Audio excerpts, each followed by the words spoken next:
at that stage. Let it go through. This next candle has buying liquidity, but it also has delta buying, okay? So that's never going to be a sell trade. You can't sell into that candle. There's book buyers and there's liquidity buyers. So that's a buy candle as well. That's a buy candle and that's a buy candle. You cannot sell to either of those two candles. The next candle is when it changes, William. The next candle is exactly when it changes, because take a look at the different, the two different pieces of information we've got available at that stage. Look, you see the difference? The buying delta at one stage was way up here, wasn't it? At one stage, that's what that buying delta candle looked like. It was huge. But as the candle evolved, the buying delta ended up here, which means what? What does that mean, guys? That means that there was this amount of selling coming in from the high price, actual aggressive, real-time, top-edge sellers coming in. In addition to those sellers that are starting to come in, the book liquidity was also bearish. So we've now got late sellers coming onto the charts at that stage, and we've got a book that's now bearish at the top edge as well, haven't we?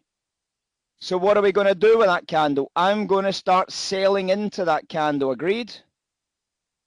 I'm going to start using that to sell into.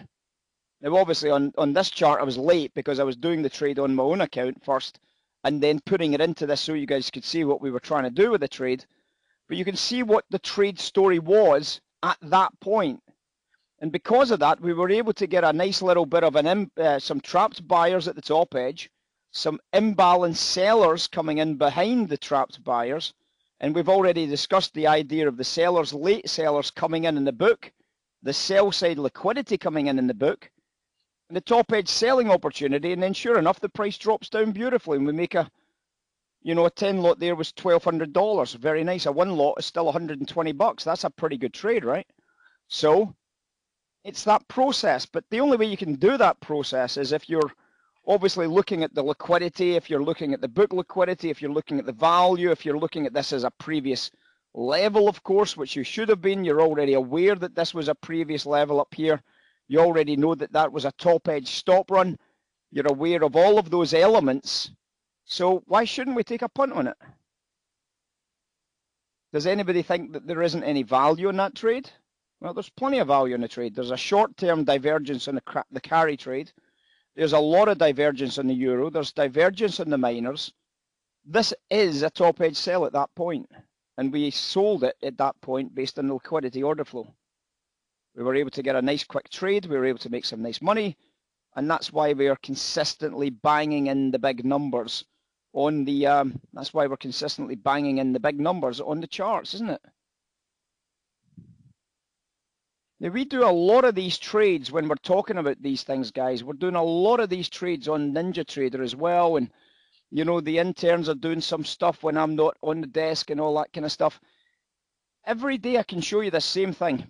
Every day, the same thing I could show you if you wanted to see it. It's not that important, but it just gives you an idea that it's not just chat. We actually do these so that you guys can actually understand them and see them. But every day we do these things, and we showed you this before, and we showed you how some of these numbers develop over a period of time. And you can see that the accounts are all running up quite nicely today. It's just a case of going back and working against these ideas, isn't it? To make sure that when you do finish up with a day's profit, it's got a good day's profit on it. It's just about repeating over and over and over again. Now, bearing in mind, I'm not finishing up with like 1 and 2 trades a day. I'm finishing up with maybe 200 or 300 trades each day. So it's not as if we do undertrading. We certainly don't undertrade. We do hundreds of trades every day, guys, not 1 or 2. But that's not necessarily the style that you should be adopting. It's just saying that you can't compare what we can do in this chart against what you guys can maybe do in this chart.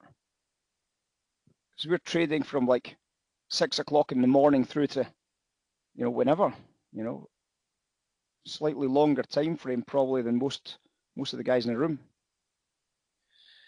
Right, so what happened to that bond? Let's get back to the bond since there's a few bond traders showed up.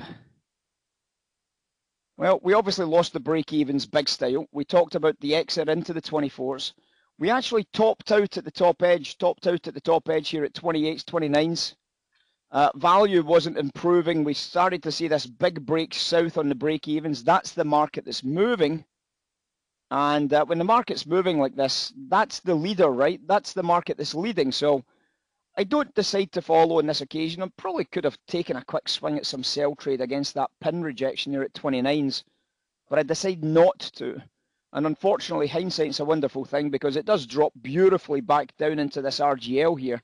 I did think there was going to be a buy trade from this level at the time, but by the time we got the actual price at 15s, unfortunately, we'd started to see this extra pressure coming in on oil prices, and it stopped me buying the 15-16 again. And because of that, I've missed this market rally here back to the upside. So that's a little bit disappointing. I've been caught between the break-evens and the curve itself.